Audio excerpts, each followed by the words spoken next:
Hello viewers, welcome to my channel. मैं गरिमा सक्सेना आज आपको किचन के कुछ बेहतरीन टिप्स देने जा रही हूँ। ये टिप्स आपके बहुत काम आएंगे। आज मैं आप सबके साथ शेयर करूँगी किचन के कुछ बेहतरीन टिप्स जिनसे आपका काम और भी आसान हो जाएगा। तो वीडियो को पूरा देखें लास्ट तक और वीडियो को लाइक और चैनल को सब्सक्राइब भी करें। सबसे पहले मैं आपको बता रही हूँ कि जब भी आपको खाना बनाना हो तो आप चावल और दाल इन दोनों को कम से कम 30 मिनट पहले भिगा कर रखें। इससे क्या होगा कि आपका खाने में लगने वाला समय उसकी बचत होगी, साथ ही गैस भी कम खर्च होगा। तो आप देख सकते हैं चावल दाल भीगे हुए हैं। तो अब जब मैं खाना बनाऊंगी तो मुझे टाइम कम लगेगा खाना बनाने में। ये रही मेरी आज की पहली टिप। अगर आप भी कुकर का ढक्कन खराब होने की समस्या से परेशान है, दाल उफन जाता है, तो इसके लिए मैं आपको एक टिप देती हूँ कि दाल को इस तरह से चढ़ाकर, ये दाल है जिसमें मैंने टमाटर भी डाला है, तो इस तरह से आप चढ़ाकर और गैस पर फुल रख दें। साथ ही ढक्कन ना लगाएं जब तक कि इसमें अच्छे से उबाल ना आ जाए।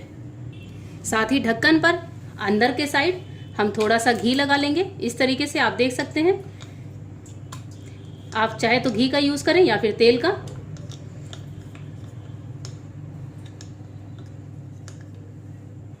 अब यहाँ पर आप देख सकते हैं कि दाल में उफान आ गया है, तो मैं यहाँ पर ढक्कन लगा दूंगी।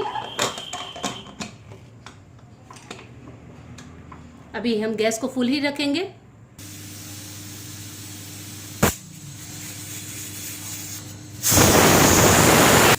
तो आप यहाँ पर देख सकते हैं कि दाल में बिल्कुल भी उफान नहीं आया है, दाल बिल्कुल भी नहीं निकल रही है। मैं सीटी भी उठा दे रही हूँ। तो अब हम यहाँ पर गैस को धीमा करके और दाल को फुल पका लेंगे।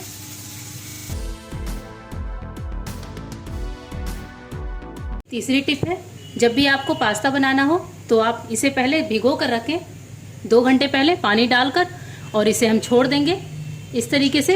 इसके बाद जब हम पास्ता बनाएंगे तो इसे उबलने में लगने वाला टाइम बहुत ही कम लगेगा और इससे पास्ता बनाना बहुत ही आसान हो जाएगा।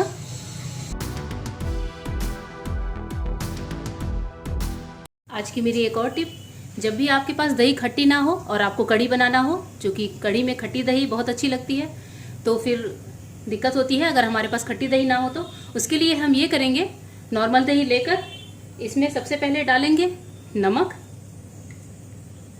साथ ही बेसन जितना हमें कढ़ी में चाहिए, और इसके साथ मैं डालूंगी यहाँ पर गुनगुना पानी। और इस मिक्सचर को हम अच्छे से मिक्स करके 2 घंटे के लिए छोड़ देंगे, जिससे कि दही अच्छे से खट्टी हो जाएगी नमक और गर्म पानी के साथ। इस तरह से इस मिक्सचर को छोड़ दें, और अगर घर में धूप आ रही हो कहीं तो धूप में रख सकते हैं इसे ढककर। इस तरह से क्या होगा, नॉर्मल दही भी तुरंत खट्टी हो जाएगी और आप आसानी से खट्टी कढ़ी का मजा ले पाएंगे।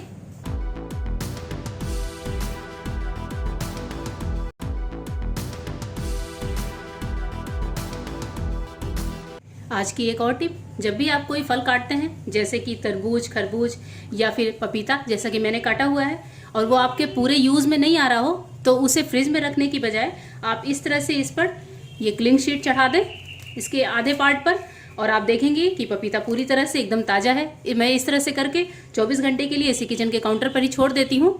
जैसे कि हल्की सर्दियों का मौसम है, अगर ज़्यादा गर्मियाँ हैं तो ऐसे लपेट के आप इसे फ्रिज में रखें। पपीता बिल्कुल भी ख़राब नहीं होगा, आपको इसे तुरंत खर्च करने की कोई ज़रूरत नहीं पड़ेगी।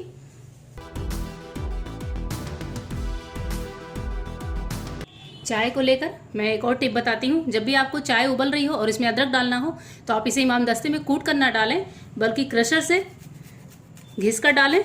इससे चाय में अदरक का फ्लेवर बहुत ही बढ़िया आएगा। साथ ही कम अदरक में आपकी चाय काफ़ी अच्छी तीखी बनेगी इस तरीके से।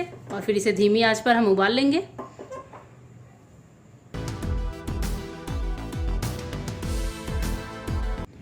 एक और टिप देती हूँ कढ़ी को लेकर। जब कभी भी आप कढ़ी बना रहे हो पर आपको लग रहा है कि कढ़ी में से खट्टी स्मेल नहीं आ रही है, तो आप एक काम करें, इसमें आप डालें लगभग 1 कप के लगभग पानी, और थोड़ा सा इसे उबाली आने दें तेज आंच पर। इस तरीके से कढ़ी में उबाल आते ही गैस को एकदम सिम करें और इस कढ़ी को धीमी आंच पर लगभग हम 20 से 25 मिनट के लिए छोड़ देंगे। इससे क्या होगा, दही जितनी उबलेगी तो कढ़ी उतनी ही खट्टी बनेगी। तो आप भी इस टिप को अपनाएं।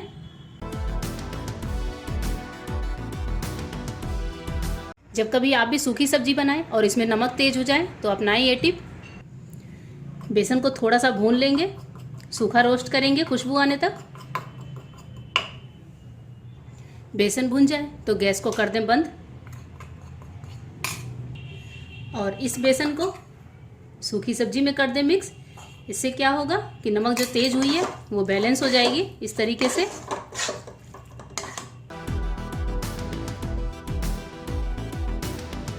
आज की एक और टिप रोटियों को लेकर, अगर आप भी सॉफ्ट मुलायम रोटियां बनाना चाहते हैं पर बना नहीं पाते तो ये टिप जरूर अपनाएं।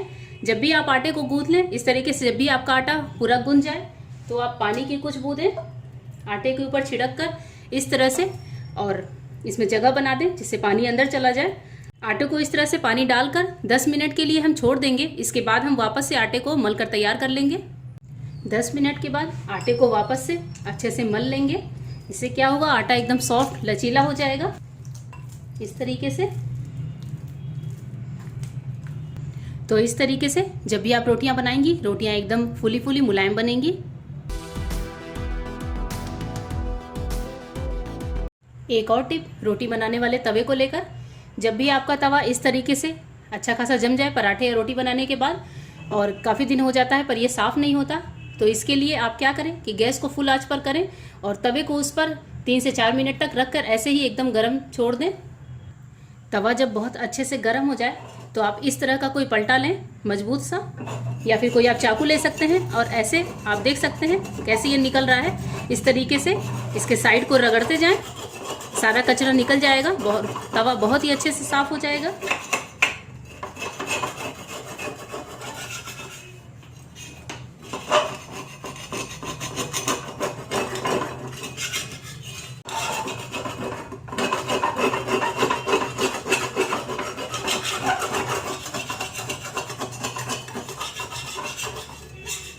यहाँ पर आप देख सकते हैं तवे पे जो भी गंदगी लगी थी वो सारी बहुत ही अच्छे साफ हो चुकी है।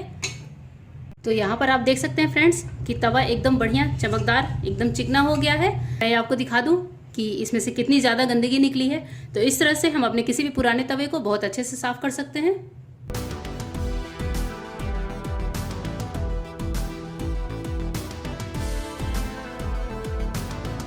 आज की एक और टिप ब्रेड काटने को लेकर। अक्सर ब्रेड काटते समय हमें काफ़ी परेशानी होती है अगर चाकू धारदार ना हो। इसके लिए मैं आपको एक आसान सा उपाय बताती हूँ। चाकू आप कोई सा भी ले सकते हैं, उसमें धार है या नहीं है। इस चाकू में जैसे बिल्कुल भी धार नहीं है। तो सबसे पहले आपको क्या करना है कि चाकू को गैस पर ऐसे गर्म करना है।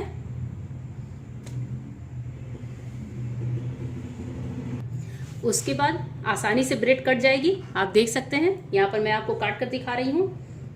इस तरीके से जैसे ही चाकू गर्म होता है ब्रेड हमारा बहुत ही आसानी से कट जाता है, बिना धार वाली ब्रेड से भी।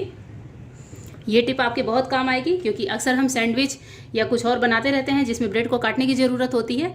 तो आप कैसा भी चाकू लेकर गर्म करें और ब्रेड को बहुत ही आसानी से काटें।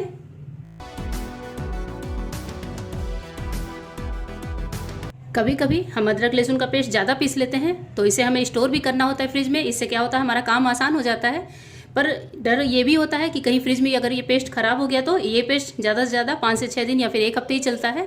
इसके लिए मैं आपको एक टिप देती हूँ जिससे कि आप ये पेस्ट स्टोर करके 15 दिनों तक रख सकते हैं। इसके लिए हम ऐसे 1 चम्मच तेल को गर्म होने रखेंगे। तेल हम कोई सा भी यूज़ कर सकते हैं, सरसों का तेल या फिर कोई भी वेजिटेबल ऑयल। तेल जब अच्छे से गर्म हो जाए तो गैस को बंद करेंगे।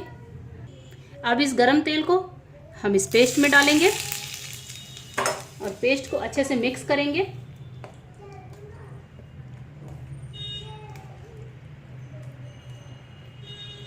अब इस पेस्ट को ढक्कन लगाकर हम 15 से 20 दिनों तक फ्रिज में आसानी से स्टोर कर सकते हैं।